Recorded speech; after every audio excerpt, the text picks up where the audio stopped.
Tuesday. The phone rang. Exhausted from last night's rampage, I must have fallen asleep.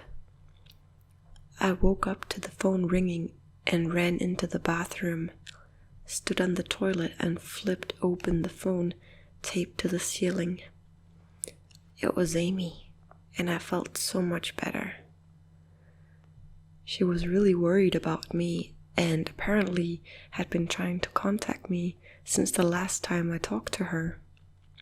She's coming over now, and yes, she knows where I am without me telling her.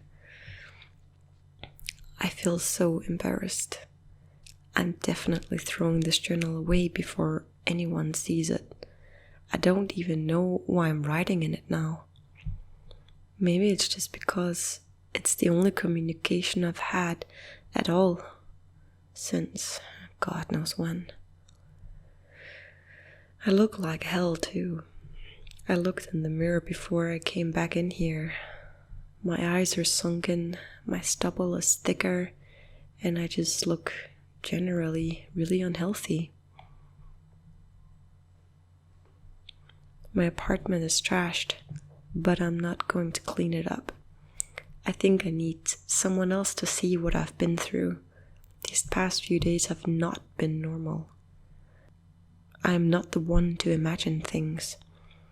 I know I've been the victim of extreme probability. I probably have missed seeing another person a dozen of times. I just happened to go out when it was late at night or the middle of the day when everyone was gone. Everything's perfectly fine. I know this now. Plus, I found something in the closet last night that helped me tremendously. A television. I set it up just before I wrote this, and it's on in the background. Television has always been an escape for me, and it reminds me of that there is a world behind these dingy brick walls. I'm glad Amy's the only one that responded to me after last night's frantic pestering of everyone I could contact. She has been my best friend for years. She doesn't know it, but I count the day that I met her among one of the few moments of true happiness in my life. I remember that warm summer day fondly. It seems a different reality from this dark, rainy, lonely place. I feel like I spent days sitting in that playground, much too old to play, just talking with her and hanging around, doing nothing at all. I still feel like I can go back to that moment sometimes, and it reminds me that this damn place is not all there is. Finally, a knock on the door. I thought it was odd that I couldn't see her through the camera I hid behind the 2 soda machines. I figured that it was bad positioning, like when I couldn't see out the front door. I should have known. After the knock, I yelled through the door, jokingly that I had a camera between the soda machines because I was embarrassed myself that I had taken this paranoia so far. After I did that, I saw her image walk over to the camera and look at it. She smiled and waved. "Hey," she said to the camera brightly, giving it a wry look. "It's weird, I know," I said into the mic attached to my computer. "I've had a weird few days." "Must have," she replied. "Open the door, John." I hesitated. How could I be sure?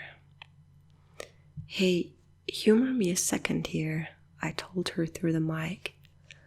"Tell me one thing about us. Just prove to me you're you." She gave the camera a weird look. All right," she said slowly, thinking.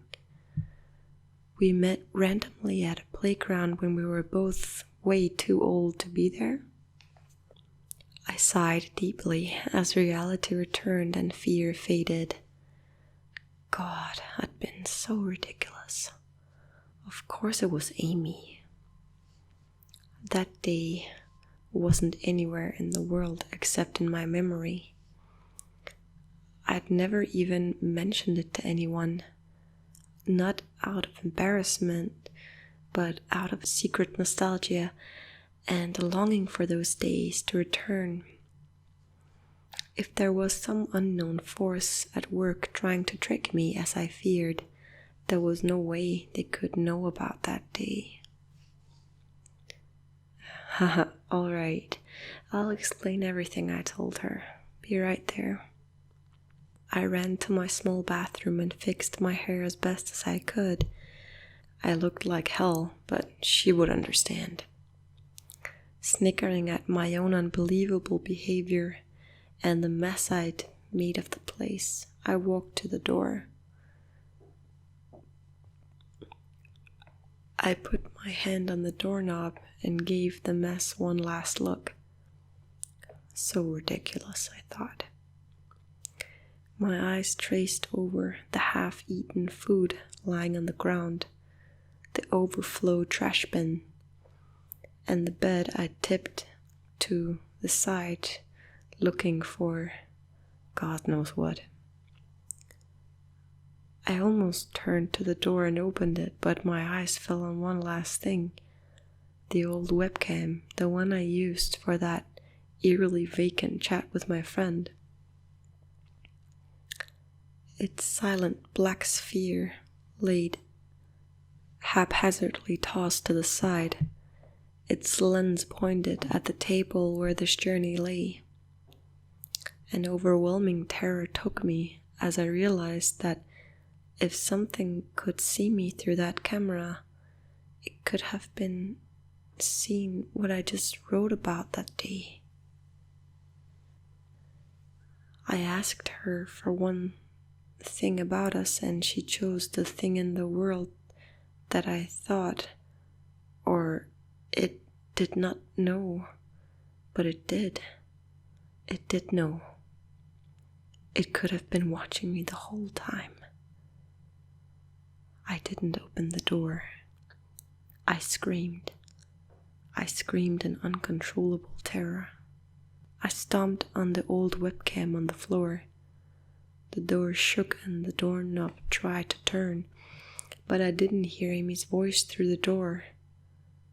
Was the basement door made to keep out drafts too thick? Or was Amy not outside? What could have been just trying to get in? If not her, what the hell is out there? I saw her on my computer through the camera outside. I heard her on the speakers through the camera outside, but was it real? How can I know? She's gone now, I screamed, and I shouted for help. I piled up everything in my apartment against the front door.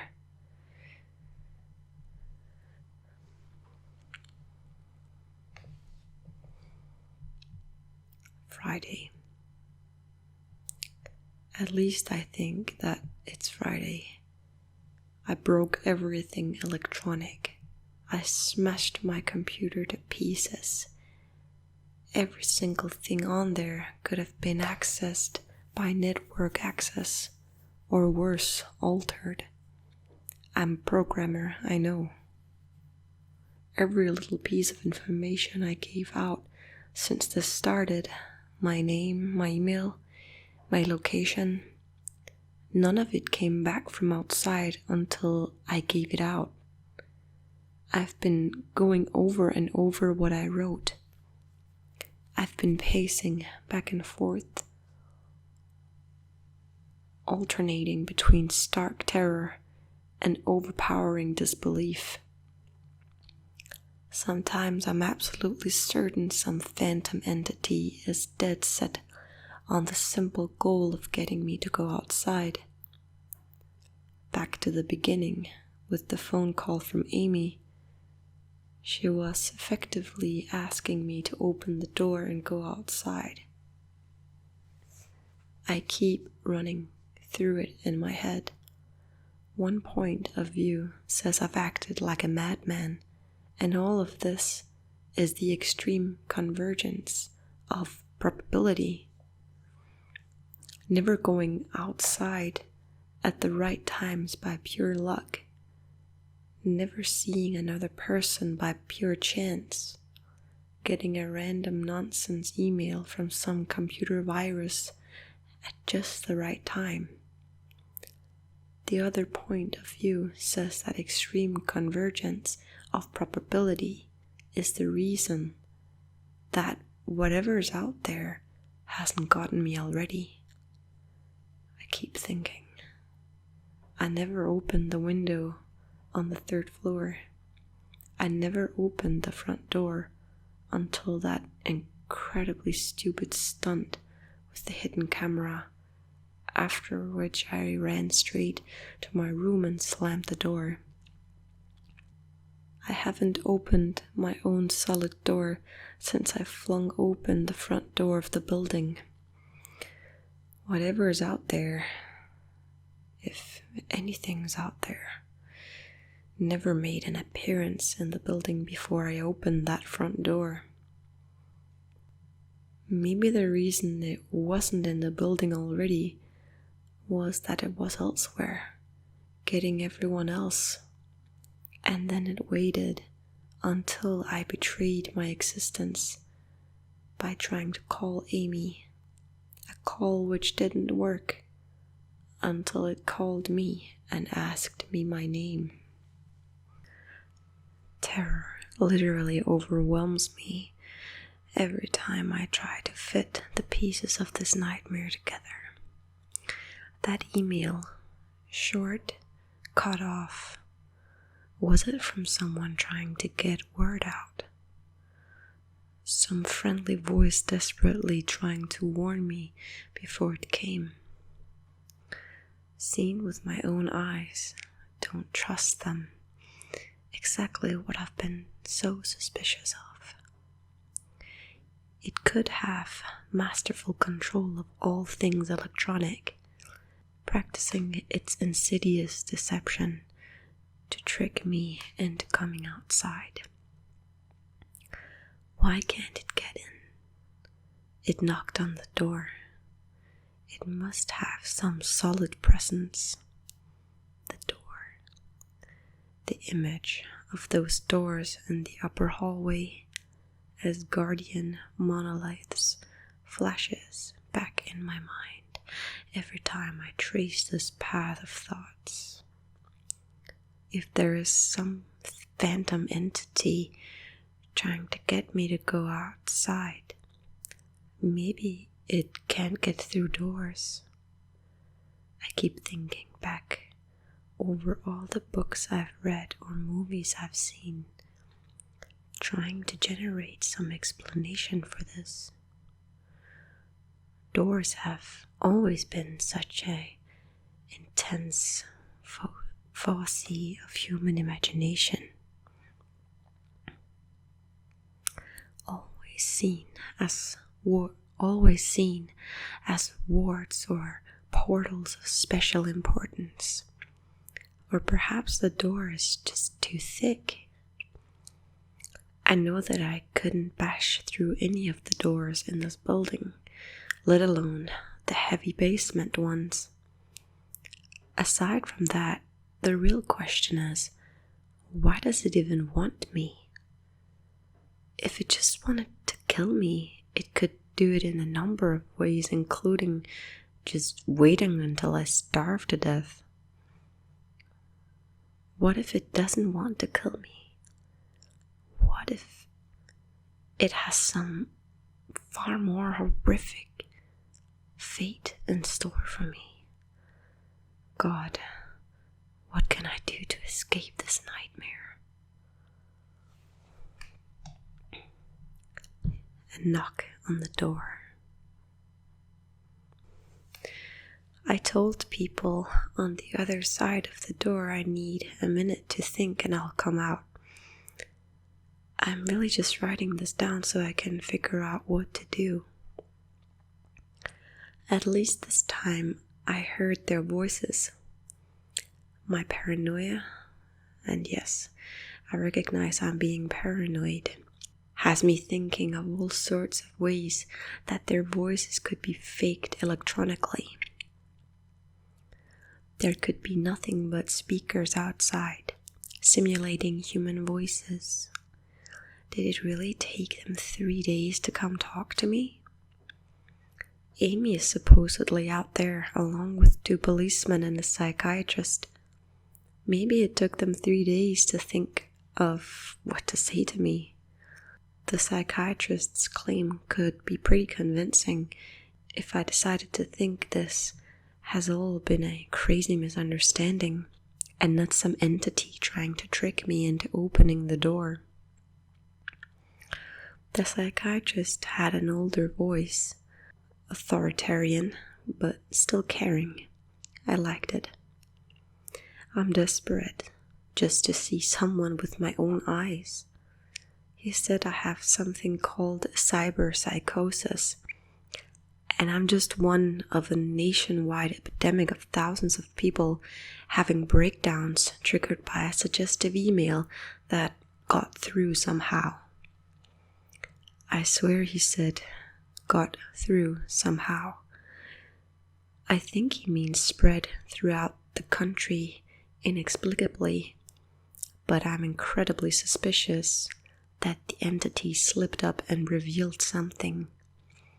He said I am a part of a wave of emergent behavior, that a lot of other people are having the same problem with the same fears, even though we've never communicated.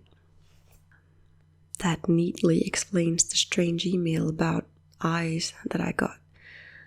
I didn't get the original triggering email.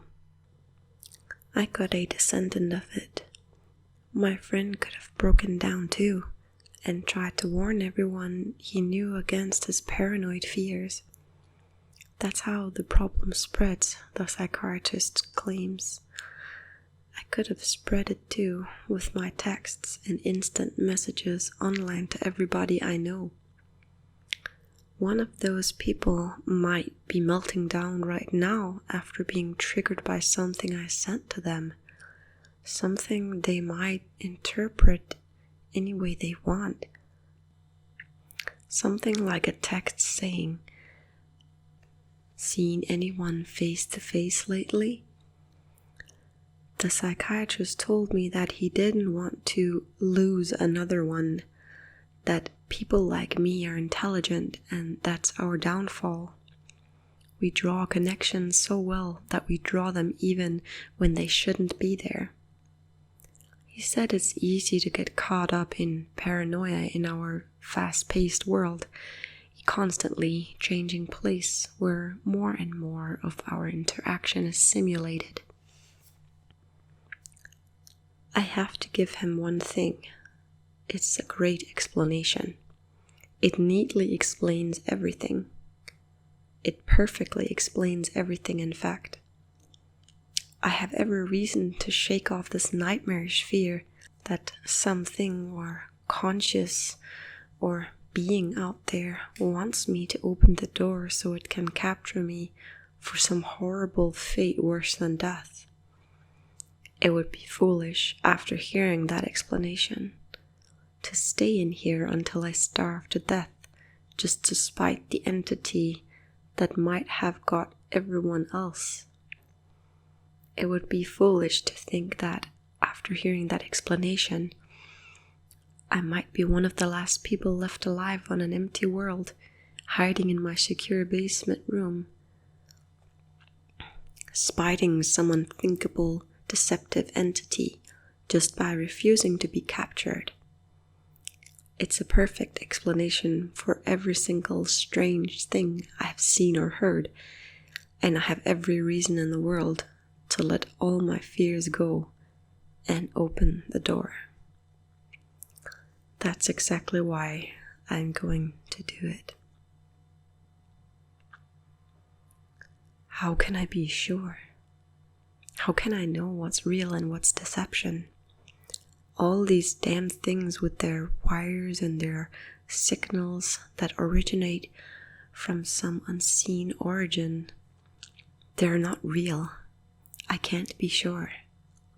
Signals through a camera, faked video, deceptive phone calls, emails, even the television lying broken on the floor. How can I possibly know it's real? It's just signals, waves, light. The door. It's bashing on the door. It's trying to get in. What insane mechanical contrivance could it be using to simulate the sound of men attacking the heavy wood so well? At least I'll finally see it with my own eyes. There's nothing left in here for it to deceive me. I've ripped apart everything else. It can't deceive my eyes, can it? Seen with your own eyes. Don't trust them, Wait. Was that desperate message telling me to trust my eyes? Or warning me about my eyes too? Oh my God. What's the difference between a camera and my eyes? They both turn light into electrical signals. They're the same. I can't be deceived. I have to be sure.